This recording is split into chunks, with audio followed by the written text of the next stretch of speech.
Who do you think should be in the Baseball Hall of Fame? Sports Talk Chicago. Here with Jon Zaghloul. In this video, we're going to break down the Baseball Hall of Fame ballot. I'll explain who I think should get in. Plus, talk about some guys who may not make the cut. If you're new to the channel, subscribe, set up notifications so you don't miss a thing. We talk Chicago sports daily, national sports as well. We also have guests, former Bears players, former athletes in Chicagoland, and media members who cover all of Chicago sports teams. Follow me on Twitter and Instagram at Jon Z Sports, Facebook, Jon Zaghloul. Want to watch more of this show? Head on over to sportstalkchicago.com.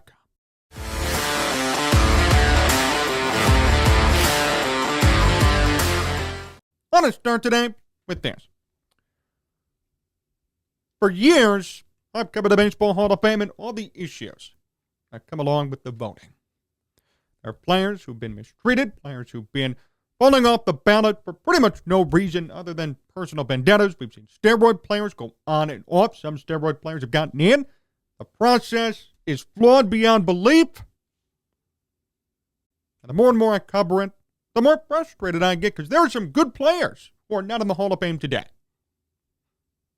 Shouldn't just say good, great players who are not in the Hall of Fame who should be, who maybe didn't win a popularity contest or who maybe had some sort of PED usage, but yet the writers elect other people who have the same usage, the same track record.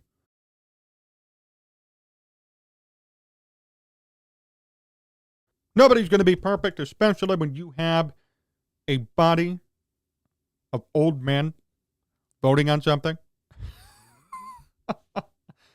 But there are some clear omissions that make me wonder what they're looking at or what their criteria is in picking a player for the Baseball Hall of Fame. Last year in a pretty publicized ballot, only David Ortiz got in. And by the way, Ortiz has steroid issues and steroid ties.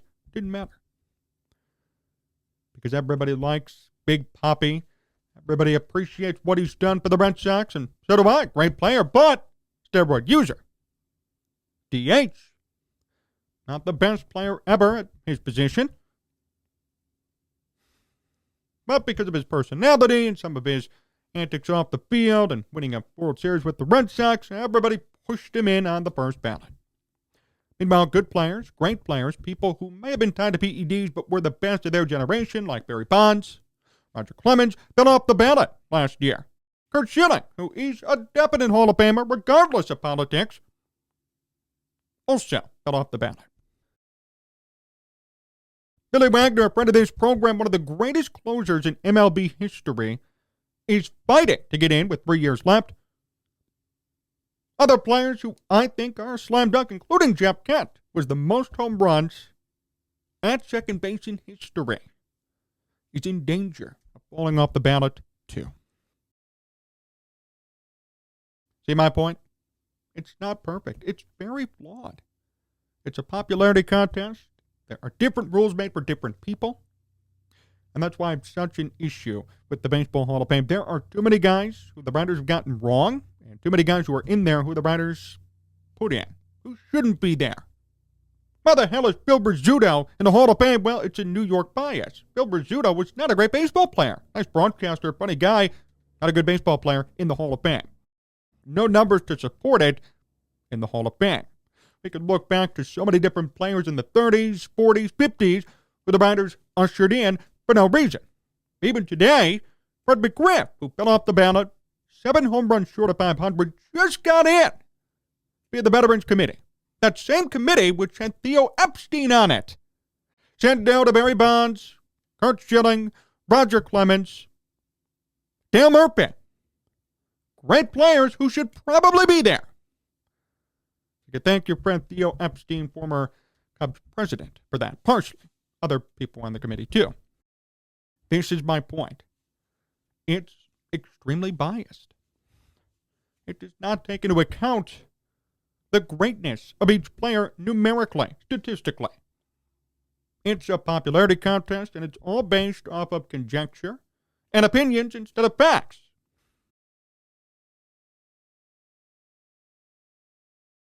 I wanted to make sure I prefaced my ballot with all of that background so you understand where I'm coming from when I make my picks. I'm not a writer. I don't have a true ballot. If I ever did, it'd be the greatest achievement and honor of my entire life because I'd actually pick people who deserve to be there. Yeah, there'll be many different writers. We'll have them on this program who say one of two things. Their ballot is exclusive or it's not. I've seen people say that on this ballot this year, there are potentially 15 different people who could be in the Hall of Fame. I don't see it. I've seen others who vote for one or turn in a blank ballot. I don't see that either. There are some great players on this ballot this season who deserve to be enshrined in the Baseball Hall of Fame. My fear is a lot of those who deserve it may not get in, ever. And it's a damn shame that we have to bring this up and talk about it. My ballot's going to be pretty small this year. There are not that many great players on this ballot. Great players. Barry Bonds is off. Roger Clemens is off. And whatever you feel about steroids, let me just say this. They were the greatest ever in their generation with steroids. They should be there. Not everybody who used steroids should be in the Hall of Fame. To me, Manny Ramirez? No. No, shouldn't be there. Mark McGwire, Sammy Sosa, maybe, but really not too sure because without steroids, they were not Hall of Fame players. They needed that boost to accrue the stats needed to get into Cooperstown. Now, you could argue that 1998 saved baseball, but regardless, without steroids, they wouldn't have gotten in. Additionally, Bonds and Clemens, even with steroids, were the best steroid users ever. Not saying we should be happy with what they did, but I'll tell you what, MLB profited greatly off of letting players use steroids at that time. They didn't say no. They didn't crack down. They let it go. Now, all of a sudden, 20, 30 years later, we're going to penalize guys for doing what MLB liked at that time. I don't like that Barry Bonds broke the home run record, but at the end of the day, he did enough to be in the Hall of Fame. Come on. Roger Clemens did enough to be in the Hall of Fame. Got to be kidding me. This is no question, and yet they're out. They're never going to get in. Probably. Never. But yet, David Ortiz is qualified enough to get in as a DH who hit 500 home runs due to, you guessed it, steroids. This is my problem with the Baseball Hall of Fame and the entire election process. So, my ballot's going to be small this year. We'll go through the whole ballot, too. But I'm going to give you my picks. If I had a vote, you get to vote up to 10. I'm going to give you my picks for the Baseball Hall of Fame this year. First and foremost, Billy Wagner. And yes, I am biased. I'll say it. Yes, I had him on my program. I like him. He's a good guy. But more than that, he was a great closer. Unbelievable closer. Wagner in his career, 2.31 ERA, 47-40 record, 422 saves in only 903 innings pitched. Had he played maybe 3 or 4 more years, if he got to 500, he'd be a Hall of Famer, no doubt. And nobody would be questioning, but people question because his totals aren't there. Well, let me tell you this. Here's better numbers in some cases than Mariano Rivera and Trevor Hoffman. It's a similar war to Trevor Hoffman. More strikeouts per 9 compared to Rivera and Hoffman. He was a dominant pitcher. Dominant. When he came on the mound, game was over. Dominant pitcher. He didn't just get you out and move on. He struck you out all the time. Wagner was a 7-time All-Star, and even at the end of his career, 38 years old, pitched to a 1.43 ERA, had 37 saves, made an All-Star team out in Atlanta. He was always dominant, always successful, always getting the job done for whatever team he played for. Had he played for one team throughout his career, probably would have been a Hall of Famer like Trevor Hoffman or Rivera. Had he played maybe 2 more years, probably would have been a Hall of Famer. But because of everybody looking at just the same number, they don't want to let him in, even though 30 years ago it was Bruce Sutter who had just 300 saves who got in easily. I know Bruce Sutter invented the splitter and made it what it was today. Closers back then were different, but Billy Wagner was one of the most dominant closers you're ever going to see. That's a fact. Might sound crazy to this new generation. Some people don't know him, wasn't really public or a big personality per se, but he was a great closer. People should be rewarded for the work they do. Billy Wagner did great work. Great closer. Great pitcher. Good person. There's no reason why he's on his 8th year on the ballot and may not get in. Wagner last year was on the ballot and got significant voting help at 51%, but he still needs to get to 75. He ain't going to get there this year, I can tell you that. After this year, he's 2 more years left. It's going to be down to the wire for Wagner. If he doesn't get in, it's another gross disservice. The Hall of Fame is done. And the writers have done. Billy Wagner is number 1 on my ballot. He should be in the Hall of Fame today. Now. There's no reason it's taken 8 years to do. You can look up his numbers. You can understand the contributions he's made to the many different teams he's played for. You can realize that some of his ranked stats, like Ks per 9 in WAR, are similar, if not better, than Mariano and Hoffman. And we're still sitting here questioning and wondering whether or not he deserves to be there. Give me a break. Billy Wagner is my number 1 pick. Number 2, Jeff Kent. Say this every year, and I'm going to say it again. What is the Hall of Fame all about? The best at your position. You have to be one of the most elite baseball players in all of baseball history to be there. The number is 0.1% of all baseball players ever are in the Hall of Fame. That's the percentage. 0.1% make it to the Hall of Fame. So if you're a player who leads all second basemen all time in home runs at your position, don't you think you should be in the Hall of Fame? Would it help that the old record owner is in the Hall of Fame? Would it help that the old record owner was a Cub who was very popular, won an MVP like the current player, yet the current player can't muster any support? That's right. That's Jeff Kent. The comparison to Brian Sandberg. I know Brian Sandberg was a great player and did much more defensively than Kent. But you can't argue with the fact that Kent blew away Sandberg's home run record of 282. He hit 377 in his career. Kent won an MVP. Kent played for a long time. And Kent is, in my opinion, and this is true based on numbers, one of the greatest offensive second basemen in baseball history. Hall of Fame's about history, preserving the game, telling people 50 years down the road who was the greatest, who were the greatest of all time. Kent deserves to be there. And he's not. Deemed not good enough by the baseball writers. He's at 33%. Entering his last year on the ballot. I can pretty much guarantee you that he will not be elected to the Hall of Fame, and that's going to be another disservice, and he's going to wind up on this Veterans Committee and rot like everybody else.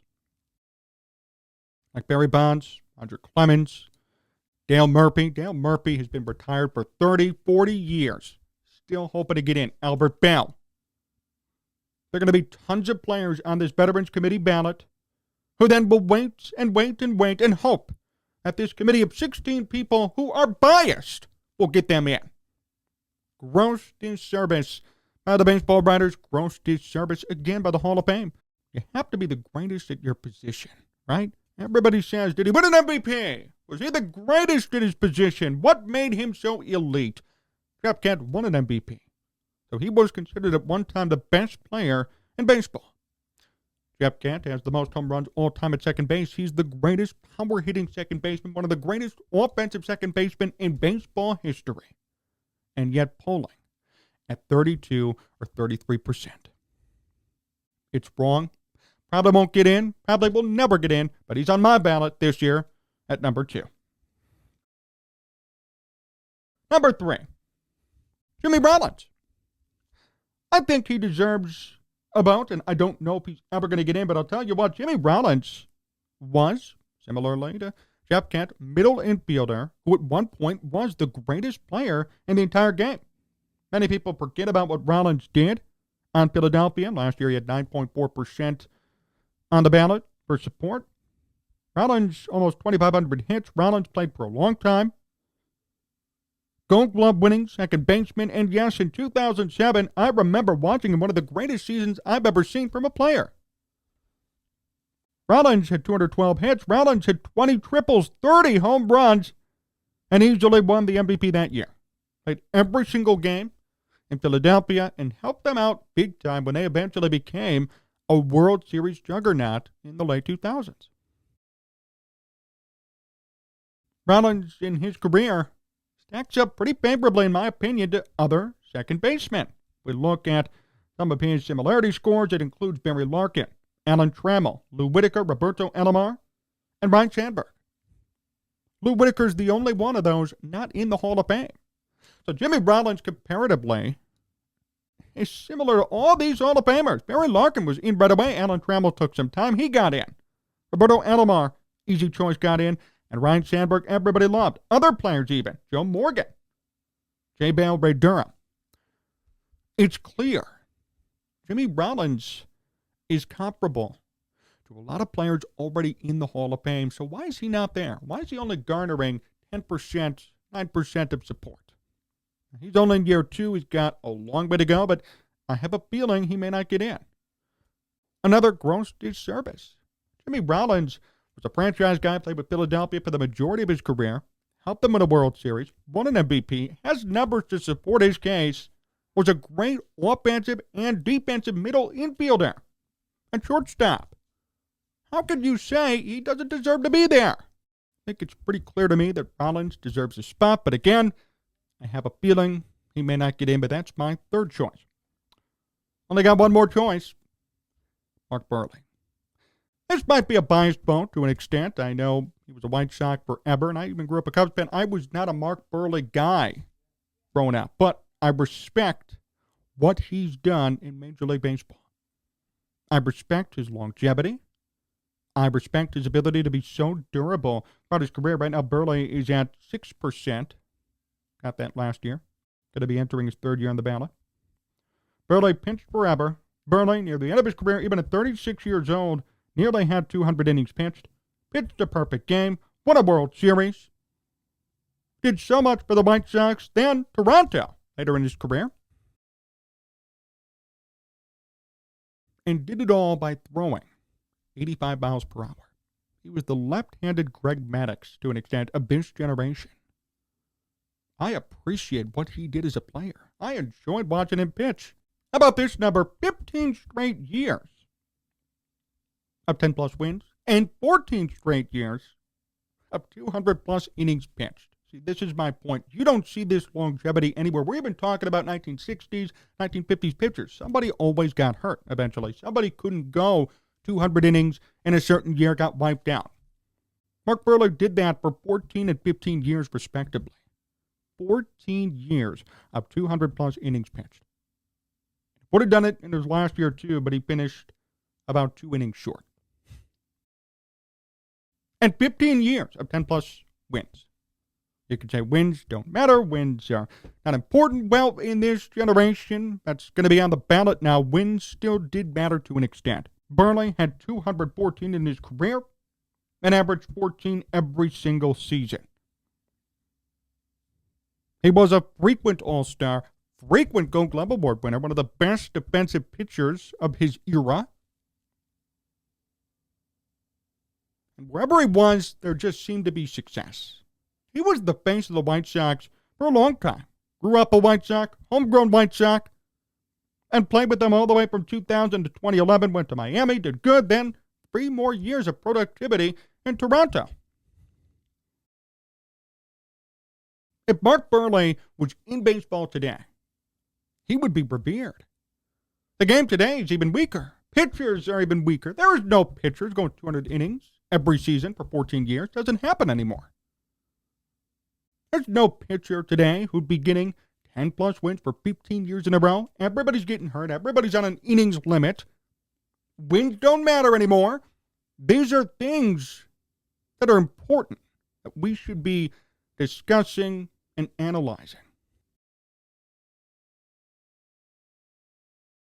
Buehrle will probably never get in, and I'm going to be okay with that. This is not somebody I'm strongly tied to, but if I had a ballot, I would vote for him. 100% would. He did things that we will never see again. That's true. We're never going to see anybody throw 14 straight years of 200-plus innings. We're never going to see anybody throw and get 10 wins for 15 years in a row. We're not going to see it again. I'm telling you right now, you will never see it again. Never. Nobody's gotten there. Clayton Kershaw hasn't done it. Justin Verlander hasn't done it. Max Scherzer hasn't done it. Mainly due to injury, but still, there is value in never getting hurt. So you look at these pitchers today, all the best pitchers in MLB today. Have any of them done what Mark Buehrle has done? Have any of them went 15 years with 10-plus wins? Have any of them gone 14 years with 200-plus innings pitched? The answer is no. Even your greatest pitchers, who we can all agree will be Hall of Famers, Scherzer, Kershaw, Verlander, maybe Zach Greinke, none of them have done it. So why is there not more support for Mark Buehrle? If you're like Jack Morris with a 3.90 career ERA, Buehrle at 3.81 is not that bad. That set the standard differently for ERA and Hall of Fame status. Jack Morris has the worst ERA amongst anybody in the Hall of Fame today. 3.90 should not get you anywhere near the Hall of Fame, and yet they let him in. So at that point, if you're going to let him in, let's talk about other players who were screwed by former processes who deserve to be there. Mark Buehrle deserves to be in the Hall of Fame. There's a case to be made. I would hope that more people realize that as his candidacy moves forward. There's a path to Cooperstown for Buehrle. What makes his story even better is that he was not a flamethrower. He actually pitched. Not threw, pitched. As a baseball purist, proud baseball purist, I appreciate that. I appreciate what he's done. These are numbers we're never going to see again. How can you say there's no case to be made? How can you say he may not be Hall of Fame worthy? So that's my ballot, and I'm sticking to it. 4 guys only. I know I got 10 spots, but I don't see anybody else on this ballot who is Hall of Fame worthy. I see tons of great players, tons of guys I grew up watching who were very good in their time. I see steroid guys who should not be there because the steroids impacted their performance to an extent that if they didn't use steroids, they wouldn't be on the ballot. But I don't see many people who deserve truly to be there. So my ballot, again, as follows: Billy Wagner, Jeff Kent, Jimmy Rollins, and Mark Buehrle. That's it. Other players on this ballot we could go over: Scott Brolin, no way. Todd Helton, Coors Field, Andrew Jones, one of the only players who would get in who'd have less than 2,000 hits. Take that. That's a fact. Gary Sheffield, steroids. Alex Rodriguez, 100% steroids from the beginning throughout his entire career. Manny Ramirez, the same. Omar Vizquel, he's a borderline guy, but now with all these issues involving off-the-field stuff, I don't think he'll ever get in, and I wouldn't vote for him. Andy Pettitte, steroids again. Javier Abreu, very good player, but very good, not great. Corey Hunter, again, very good. Nearly there, but not there. And then other first-time guys, Bronson Arroyo, hell no. Carlos Beltran, you could make a case, but the Astros situation for him, and then on top of that, even more than the Astros situation, was never elite, never won an MVP, was never near the top of his class in baseball. He was always a top 30 player, top 20 player. Nobody ever said, wow, that Carlos Beltran is one of the best players in baseball. He was never that impactful of a guy, and he does not have any of the qualifying numbers to be there. Matt Cain, no way. R.A. Dickey, no way. Jacoby Ellsbury. Andre Ethier, J.J. Hardy, John Lackey, former Cub. Mike Napoli, Johnny Peralta, Houston Street, Jared Weaver, Jason Worth, and Francisco Rodriguez. K-Rod could have a case to be made, but I'll tell you this. Although K-Rod has the record for most saves ever in a single season, he may have more saves than Billy Wagner. Actually, only a little bit more. Who was more dominant? Wagner by far. K-Rod may get some votes. I have a feeling he might fall off the ballot entirely. If he got to 500 saves, that would be a way in for him, but he didn't. And he was never that dominant. He was able to get out. He was able to preserve leads in games, but when Billy Wagner came in, it was 3 strikeouts, done, game over. K-Rod had issues as his career developed, wasn't always consistent, played for a long time, got a lot of saves, but I don't think he's able to be considered great enough. That's why the totals don't always matter. The rate stats matter too. Billy Wagner's rate stats are better in some cases than Hoffman and Rivera. K-Rod's aren't. Not even close. So there could be a case to be made there, but I would be surprised if he ever got in. One more time, my ballot. Wagner, Kent, Rollins, Burley. I'm proud to say it. Of course, my word means nothing, but I would hope that I can influence some writers who watch this program, who are guests on this show, to vote that way. Please stop getting it wrong. That's all I have to say. There's some great players you've left out of the Hall of Fame who may never get in now. Even steroid guys. Barry Bonds should be in the Hall of Fame. Roger Clemens should be in the Hall of Fame. There are great players from eras that people remember that you are shutting out of baseball history for no reason other than they did one thing wrong. But you make exceptions for other people who don't deserve to be there, or who have done steroids, or who have been connected to issues. Stop erasing the history of the game. Make the right choice. You have a voice. This is important. Do it the right way. There are good players. There are great players. There are good people. And their careers and their legacies on the line here. Make the right call. You and I both know Billy Wagner deserves to be there. You and I both know Jeff Kent deserves to be there. The other two could be a stretch. Those are personal favorites. But those two, for sure, in my opinion, are slam dunks. Make the right call. Do the right thing. Help out the Hall of Fame look more credible this time around.